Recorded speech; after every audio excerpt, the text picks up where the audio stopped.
The courtroom that day, man, it felt like somebody had pressed pause on the whole world. You ever walk into a place so tense you can feel it humming under your skin? That was the vibe. Every lawyer, every clerk, even the judge, nobody was moving. Nobody was breathing. Just the tick-tick-tick of this old wall clock and that weird, echoey silence that makes your heart race. And right there, all eyes on her, sat Mira, this tiny 9-year-old with legs too short to reach the floor, swinging just above the platform, gripping some old storybook, so tight the cover was starting to fray like that book was armor and hope all rolled into one. Now, let me back up a sec. Mira wasn't there because she wanted to bend a body, ends up in family court in a sleepy Oregon town for a good reason, right? She was the only kid in a sea of adults. Her mom on one side, tissue in hand, looking like she was barely holding it together. Her dad on the other, arms stiff, jaw working like he was chewing on rocks. But Mira? She was locked in eyes, fixed. Not on her parents, not on the judge, but on Axel, the big German shepherd in a service dog vest, sitting behind the partition like he was guarding the gates of heaven or something. Dude looked ready, patient, almost wise. Here's the part nobody saw coming. Mira hadn't spoken in a year and a half. Not a sound. No humming, no bedtime stories, just this silence that settled in slow, like fog rolling into a valley, so thick even her mom's hugs couldn't cut through it. And yeah, people guessed, people whispered, but nobody knew why. Not the lawyers, not the judge, maybe not even her own dad, but her mom did. You know what I mean? Sometimes, you just know when the world shifts for your kid. It happened on a winter night. Mira's dada had a temper, the kind that simmers until it boils over. One wrong word, everything goes sideways. He grabbed her, shook her. Hard. Hard enough to leave bruises. Hard enough to make her believe the world could turn on you just like that. The bruises faded, but her voice, her trust, they were gone. Poof. After that, Mira folded into herself. No more giggles. No more just one more story. Therapists came and went, crayon drawings, play therapy, even meds, nothing worked. Mira kept her lips zipped, eyes down. It wasn't attitude, it was survival. And then along came Axel. He wasn't a magic fix nobodies at selling fairy tales here, but he was a lifeline.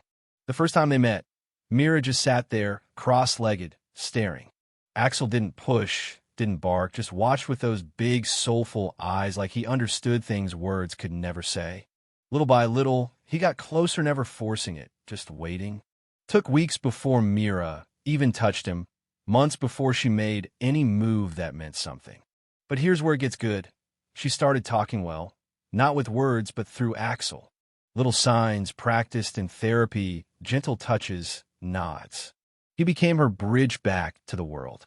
Now, this Judge Penelope Ward, she was a legend, a rule follower, the kind that makes lawyers sweat bullets. But that day, she looked at Mira not like a case, but like a human. She'd allowed Axel in after reading the reports, but I don't think she was ready for the quiet wait in that room, or for what happened next. Judge Ward leaned in, voice soft as silk. You don't have to talk, Mira. Just nod or look at Axel. I'll understand. Everybody froze. Even the court reporter, fingers hovering, scared to break the moment. Then Mira, silent as the moon, lifts her hand just a bit, draws a tiny circle in the air. Axel catches it, stands, strolls up to her side, sits like a furry bodyguard. She taps her chest twice. Axel barks. Just once, sharp and clear. A ripple, yeah, that happened. The lawyers looked at each other. The clerk blinked. Mira's mom just about lost it. The judge's face didn't move, but you could tell her wheels were turning. What does that mean? She asks. That's when Mira's psychologist steps up, hands shaking, face pale. That's how she tells the truth when she's too scared to say it, she explains. And then she pulls out an envelope, a little bent, cream-colored. Mira gave me this. Said to give it to the judge if Axel barks. Ward opens it. Slow inside, there's a crayon drawing. It's brutal. A girl in the corner, arms over her head. A man looming, face twisted with anger. And Axel between them, body tense, barking, eyes fierce. Flip it over. 9 blocky words scrawled in blue marker. He says he cares, but I only feel safe when he's not there. You could feel the air get sucked out of the room. Her dad jumps up. This is absurd. That dog's trained. She's making it up. Judge Ward shuts him down. Quick. Sit or leave. She snaps, and for once he listens. Axel leans against Mira's legs solid, steady. Mira doesn't even flinch. Then, out of nowhere, she speaks, voice soft as summer rain. Axel knows who keeps me safe. He remembers, even when I couldn't. Nobody breathes. Not the judge, not the lawyers.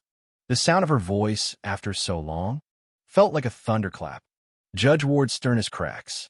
She whispers, "Thank you," like she's seen a miracle. The verdict? Judge Ward grants Mira's mom full custody. No cheers, just a collective sigh. Mira's dad starts up again, but the bailiff gives him that look enough said. The judge gathers her files, hand hovering over the gavel, but she doesn't bring it down, just sets it aside, stands and walks out, leaving a room so silent it feels holy. Yeah, that happened. 6 months later, different scene. The park, sun warm, Mira sketching on a bench, Axel curled beside her, half asleep, but ears perked. She's not talking much, but she's laughing, drawing, even sleeping through the night. A little boy from a playground asks if he can pet Axel. Mira hesitates, a ghost of old fear, you know? But then she taps her chest. Axel gives a friendly bark, tail wagging. The boy laughs. Mira laughs, a real, unbroken laugh. And in that moment, you just know healing's slow, but the bridge is still there, one step at a time.